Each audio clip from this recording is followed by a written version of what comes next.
There's a question that shows up for a lot of people, especially as life stretches on. And it doesn't usually arrive during a crisis. It comes quietly, almost casually, in the middle of an ordinary moment. Does any of this actually matter? Not in a philosophical sense, in a practical one. The work, the effort, the years spent showing up. The small decisions no one notices. Sometimes that question comes from someone very young. Sometimes it comes from someone much older. And when you hear it from both ends of life, you start to notice something important. Younger people often ask it while they're looking ahead, worried that nothing they do will ever add up to anything meaningful. Older people ask it while looking back, wondering whether the things they focused on were the right ones. From the outside, those questions look different. Underneath, they're the same concern. What actually counts? We live in a culture that treats visibility as proof of value. If something matters, we assume it should be noticed, measured, recognized. But real life doesn't work that way. The moments that shape people's lives almost never announce themselves while they're happening. They feel ordinary, routine, easy to overlook. And that misunderstanding, what we think matters versus what actually does, creates a quiet kind of anxiety that follows people for decades. A grandfather was picking up his granddaughter from school. She got into the car and sat there quietly. Not upset, not angry, just flat. She was 15. He asked how her day was. She shrugged. He asked if something had happened. She said no. The silence stretched. Then she asked him something he wasn't expecting. She asked if it ever feels like nothing you do actually matters. The question caught him off guard, not because it was dramatic, but because it was familiar. He had asked himself the same thing many times. The difference was timing. She was standing at the beginning of her life. He was looking back. Somewhere between those two perspectives, something becomes clear. We live in a world obsessed with impact, being seen, being remembered. People are encouraged to chase things that look impressive and measurable. But life doesn't actually work that way. There was a woman named Margaret who lived quietly in the same neighborhood for decades. She never married, never had children. She taught third grade at the same elementary school her entire career. When she retired, there was a small gathering in the school gym, a few co-workers, a plaque. Nothing remarkable. 2 years later, she passed away in her sleep. At her funeral, the church was full. People stood and spoke. A doctor said she was the first person who made him feel capable.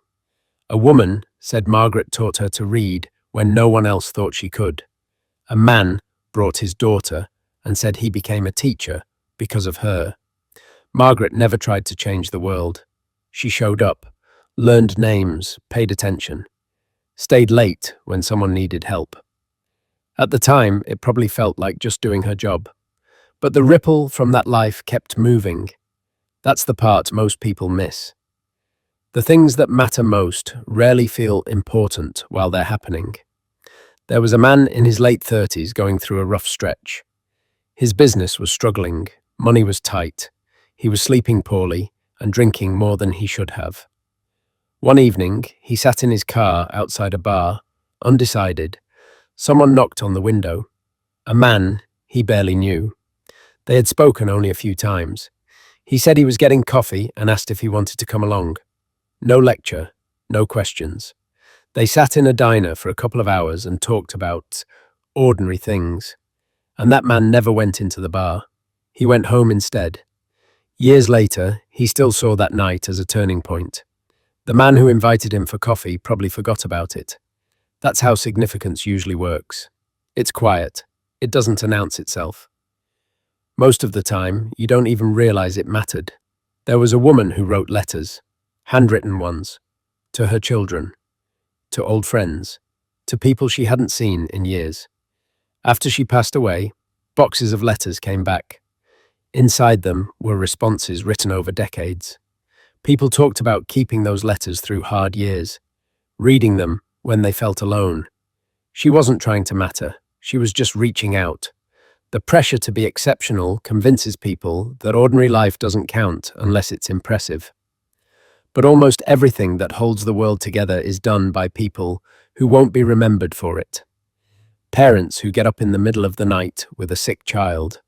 Workers who show up on time and do their jobs carefully. Friends who check in because they can tell something's off. Volunteers who serve meals, clean parks, visit hospitals, or sit with someone who's alone. None of that makes headlines. It's what keeps life from falling apart. And people don't forget the feeling of being helped at the right moment. There was a boy who was afraid of water. He wouldn't go near a pool. No one forced him. Someone simply stood with him at the shallow end. 15 minutes a day. Some days nothing changed. 3 weeks passed. The fear loosened. By the end of the summer, the boy was swimming. Years later, he barely remembered those afternoons. But the fear didn't follow him. That's what patience looks like when it matters. As people get older, this becomes clearer. Much of what's chased in life fades. Titles blur. Achievements lose their shine. But people don't forget how they were treated.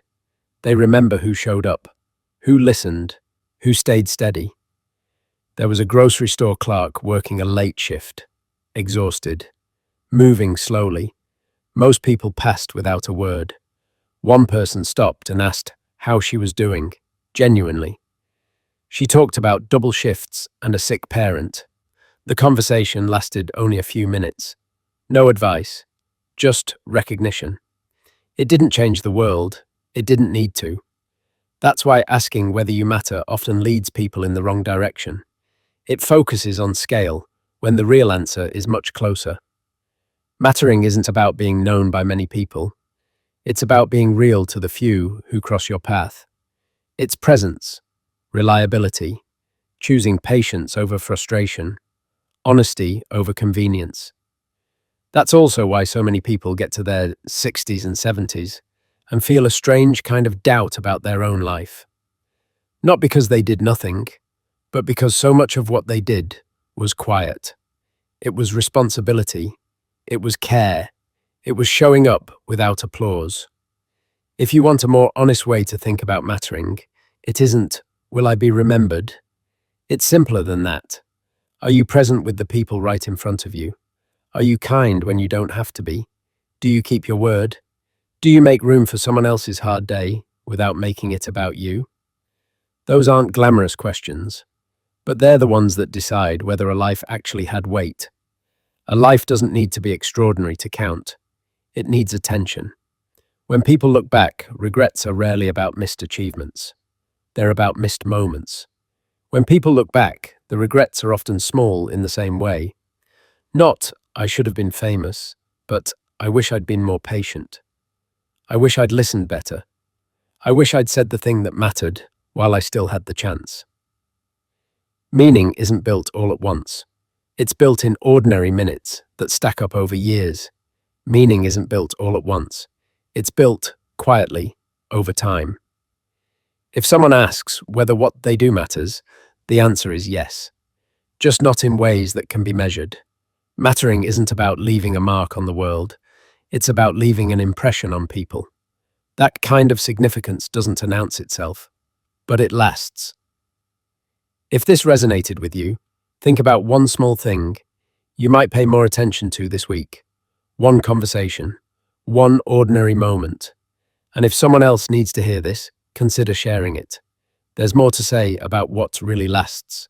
And for those willing to slow down and listen, the answer has been there all along.